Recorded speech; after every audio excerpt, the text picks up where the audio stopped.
आखिर क्यों इस किताब को बोरिंग कहा गया है और क्या हमें इस किताब को पढ़ना चाहिए? चलिए जानते हैं।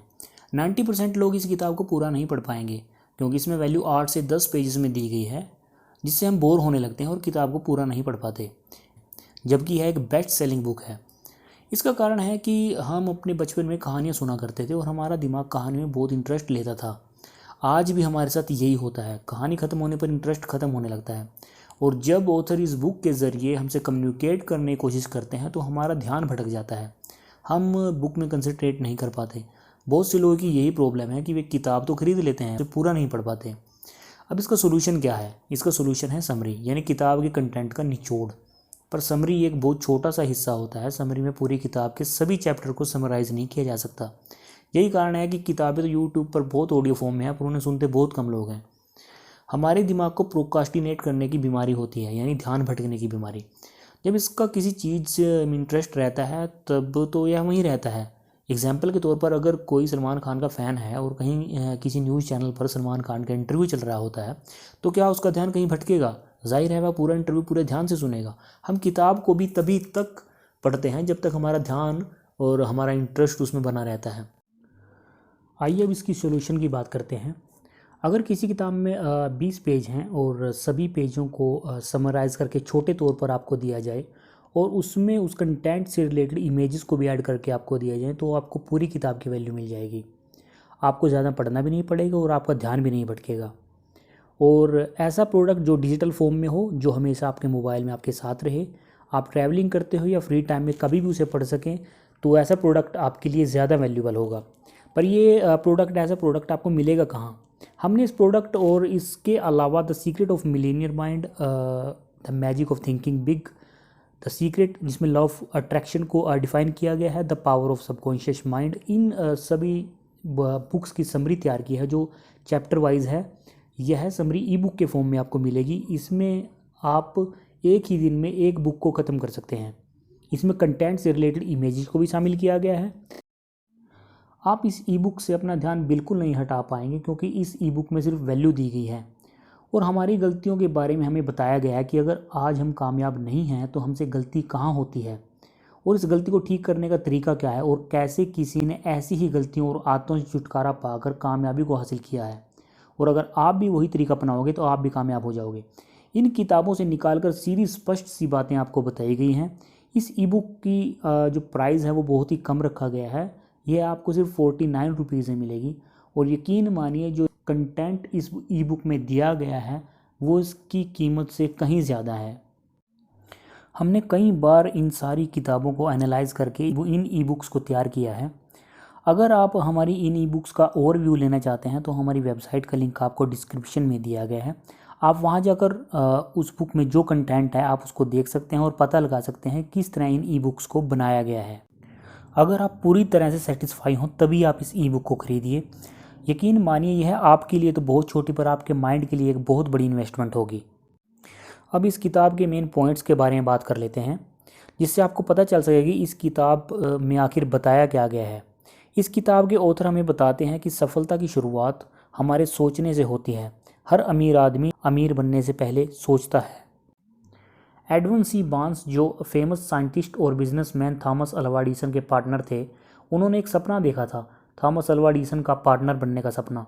वे हर पल हर दिन अपने आप को एडिसन के साथ काम करते हुए इमेजिन करते थे और आखिरकार वे अपने सपने को पूरा करने के लिए निकल पड़े। जब वे ऑरेंज न्यू जर्सी में मालगाड़ी से नीचे उतरे तो वे फटे हाल गंदे कपड़े पहने हुए थे, पर अपने इरादों में वे एडिसन का साझेदार थे। उन्होंने कभी भी अपने आप से यह नहीं कहा कि अगर वे एडिसन का साझेदार या बिजनेस पार्टनर नहीं बन पाए तो वे कुछ और काम कर लेंगे, बल्कि उन्होंने अपने आप से कहा कि वे किसी भी हालत में एडिसन का साझेदार बनेंगे, इससे कम कुछ भी नहीं। वे एडिसन के ऑफिस गए। एडिसन ने उनको देखकर उन्हें छोटे मोटे काम दे दिए जैसे सफाई वगैरह के। उन्होंने काम करने से मना नहीं किया। उन्होंने अपने आप से यह नहीं कहा कि मैं तो यहाँ एडिसन का बिजनेस पार्टनर बनने आया हूँ। वे उन कामों को करते रहे पर वे अपनी सोच में अब भी वे एडिसन का साझेदार थे। उन्होंने अपने सपने को सच करने का मौका तब मिला जब एडिसन ने अपना नया आविष्कार किया। उसे उस टाइम डिक्टेटिंग मशीन नाम दिया गया जिसे अब एडिफोन के नाम से जाना जाता है। ये एक आम सी दिखने वाली ऑफिस डिवाइस थी। एडिसन के सेल्समैन इस नए इन्वेंशन से खुश नहीं थे। उनका मानना था कि इस मशीन को बेचने के लिए बहुत बड़े पैमाने पर ऐड चलाने होंगे तब जाकर यह डिवाइस शायद बिक सकेगी। पर बार्न्स ऐसा नहीं सोचता था। उसे उस मशीन के जरिए अपना सपना पूरा होता नज़र आ रहा था।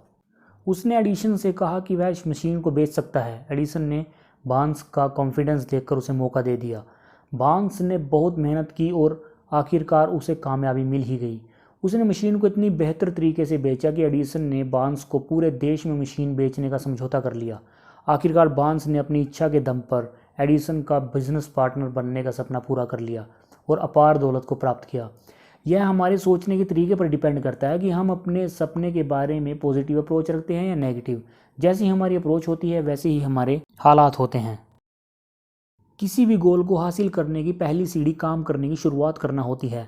अगर हम काम को शुरू ही नहीं करेंगे तो हम अपने गोल को कैसे हासिल कर सकेंगे। इस किताब के हर चैप्टर में आपको यह जानने को मिलेगा कि मौका हमारे सामने होता है पर हम उस पर अमल नहीं करते। किसी भी काम का थॉट जब हमारे मन में आता है तो हमें यह लगता है कि कहीं यह प्लान फेल ना हो जाए, पर जब कोई दूसरा उस तरह काम करने में सफल होता है तो हमें अपनी गलती का एहसास होता है। मौका हमारे सामने चिल्लाता हुआ नहीं आता है कि मैं तुम्हें पैसे कमा कर दूंगा, न ही किसी काम का थॉट आपके सामने चिल्लाता हुआ आता है। यह तो आपके अंदर की एक धीमी आवाज़ होती है जिसे हमें सुनना पड़ता है। फेलियर का सबसे बड़ा रीज़न आपको पता है क्या है? फेलियर का सबसे बड़ा रीज़न है कि अगर हम किसी काम को करते हुए फेल हो जाते हैं तो हम दोबारा शुरू ही नहीं करते, हम उसे वहीं छोड़ देते हैं। एडिसन ने 10,000 बार फेल होकर लाइट बल्ब को इन्वेंट किया था। फेलियर एक प्रोसेस है जो हमें सक्सेस की तरफ लेकर जाती है। इसका एक एग्जाम्पल देख लेते हैं। एक बार आर.यू. डार्बी और उनके एक अंकल पर अफ्रीका में खुदाई करके सोना निकालने का आइडिया आया। वे अफ्रीका के गोल्ड माइन पर गए, वहाँ पर कुछ खुदाई की और आखिरकार एक गोल्ड माइन पर उन्हें सोने की झलक दिखी। वे समझ चुके थे कि वे बिल्कुल सही जगह पर थे। उन्होंने चुपचाप खदान को ढक दिया और वापस आ गए।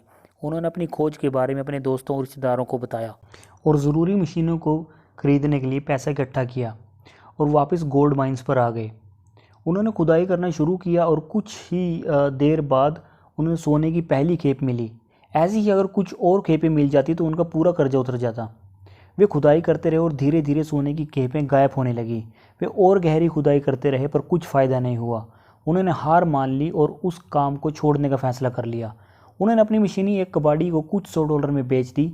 कुछ कबाड़ी बेवकूफ़ होते हैं पर यह नहीं था। उसने एक छोटी सी कैलकुलेशन करने के लिए एक इंजीनियर को बुलवाया। इंजीनियर ने उसे बताया कि डार्बी और उसके अंकल को सोने की खेपों की कमियों के बारे में पता नहीं था।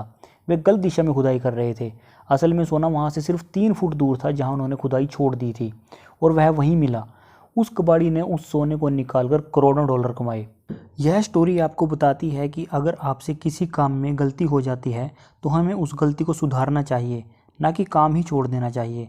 आइए अब एक पैटर्न देख लेते हैं जिसमें जो भी पैसा आपके दिमाग में है आप उसे रियलिटी में कैसे कन्वर्ट कर सकते हैं। आप पैसे की एक फ़िक्स अमाउंट डिसाइड करें, बिल्कुल सटीक राशि, जैसे 10 लाख, 20 लाख, कुछ भी जो आप पाना चाहते हैं। आप उस पैसे को पाने के लिए क्या करेंगे, क्या सर्विस देंगे, यह डिसाइड कर लें। एक तारीख तय कर लें जब आप उस पैसे को पाना चाहते हैं। तारीख को बदलें नहीं, वही रखें। इन सब बातों को एक पेज पर लिख लें। एक दिन में 2 बार इन्हें ज़ोर से पढ़ें जो आपको सुनाई दे सकें। एक बार सोने से पहले व एक बार जागने के बाद। इस टेक्निक ने बहुत से लोगों की मदद की है। अगर आप भी इसे अपनाते हैं तो आप भी अपनी ज़िंदगी बदल सकते हो। जो लोग सफल नहीं होते उन्हें उन सब कारणों का पता है जिन्होंने उन्हें सफल नहीं होने दिया, पर वे यह दिखाते हैं कि वे इसलिए सफल नहीं हुए क्योंकि उनकी किस्मत ही ख़राब है। वे अपने आप को चाहे जितनी मर्जी तसल्ली दे दें, पर दुनिया तो यह जानना चाहती है कि क्या वे सफल हैं या नहीं। इस किताब की ई-बुक और वेबसाइट का लिंक डिस्क्रिप्शन में है, आप एक बार ज़रूर चेकआउट कीजिए। ई-बुक में दी गई वैल्यू को पढ़कर आपको पता चल जाएगा कि आखिर यह किताब इतनी क्यों बिकी। ऑथर ने इस किताब को अपने टाइम के 500 सबसे अमीर लोगों पर स्टडी करके बनाया था। इस किताब में आपको उन तमाम लोगों के एक्सपीरियंस दिए गए हैं। वीडियो को पूरा देखने के लिए थैंक यू दोस्तों। चैनल को सब्सक्राइब करना बिल्कुल मत भूलिएगा। वीडियो को लाइक और शेयर कर दें क्योंकि आपका सपोर्ट ही हमारा मोटिवेशन है। Thank you.